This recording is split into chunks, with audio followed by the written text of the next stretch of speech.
4 tips on how you can retain the study of God's Word in a better way. Here we go.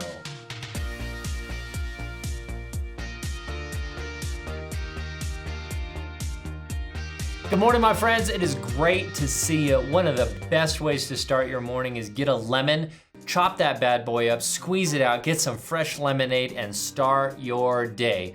For the rest of you normal people who are like, no, chocolate milk is fine, I'm glad you're here. Hey, listen, we're gonna jump into God's Word today. I have something for you from 2 Timothy chapter 3, that's better, and verse 14. We're gonna look at 4 things that are gonna help you retain the study of God's Word. Here we go. But as for you, continue in what you have learned and have firmly believed, knowing from whom you learned it. Okay? That's a powerful reminder of how potent God's Word can be. And when you see those who are actually rightly applying it, you can see the outcome of how their lives are blessed through what they've received. In all my years of pastoring, I have never seen someone get to the end of their life and regret time they've spent with God, time that they've spent studying His Word. I've seen a lot of other regrets when people are about to end their life, when it comes to aging to the point where they just don't have any time left. I've seen many people really upset about bad choices they've made, but I've never, ever met someone who was sad about the time they spent knowing God and learning from it. Paul encourages Timothy, this is what I want you to do, Timothy. I want you to really stay true to what you've learned and what you've seen in others, God's Word working in you, God's Word working through those who've led you. My friends, it's really a difficult thing to study, especially in an information age where we learn better in our time how to filter out information than to retain information. It's an important skill as we are constantly bombarded with things that don't matter. But for the things that do matter, we have to take extra precaution that we learn them and use them. And here are 4 things that are gonna help you in the study of God's Word. Here's number 1. Whenever you're studying God's Word, one of the crucial aspects to make sure that you're retaining it is finding a quiet or peaceful place. Where your focus can be fully instilled on what you're reading, you will retain better what it is that God's trying to get across to you. This is very, very important. I know that some people feel very confident that in a lot of noise and a lot of hustle and bustle, they can just kind of squeeze down and get hold of the information, but your brain has to work twice as hard in an environment where it is not as focused because of surrounding pressures. So that's number 1, find a quiet place. Number 2, ready for this one? This one's good. Start with the most difficult parts of what you're studying first.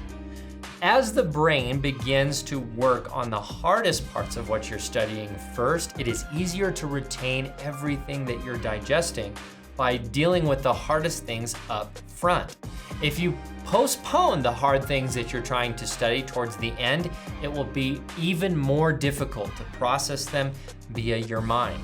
When you're studying things, pick the subjects that are harder first so that your brain has the optimum amount of power to invest in comprehending those harder subjects. That's number 2.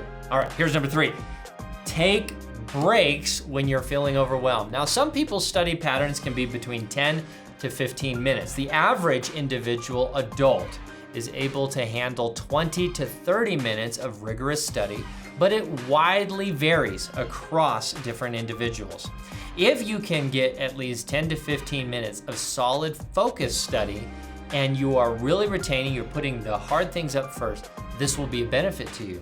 But a 1 minute to 2 minute break from whatever you're studying can actually allow the brain time to process and to kind of clear the slate to gain more information. So consider taking a sip, taking a moment to pray, taking some time to just relax and then jump back at it depending on how long you want your study to be. Last one today, it's huge. This is actually kind of strange, but reward yourself for hard work.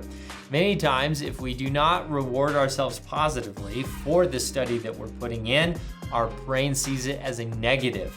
And I wonder how many times people are actually viewing church study, prayer as a negative because they don't properly reward themselves the way that God would reward them for spending time with Him.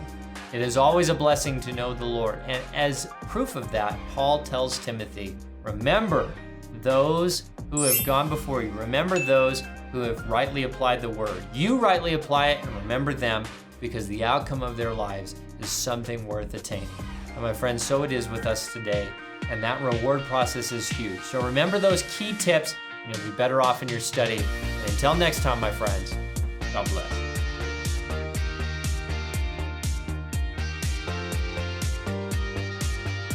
My friends, how many mornings have we spent together, and how much time have we been able to enjoy God's Word? It is so special to be able to bring breakfast with Bradley to all of you.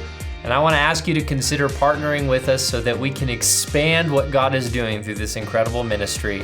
Consider joining our Patreon account, and not only are we going to shower you with perks for doing that, but you'll be part of the process of taking Breakfast with Bradley and spreading it to as many people as possible. Thanks again, my friends. We'll see you next time.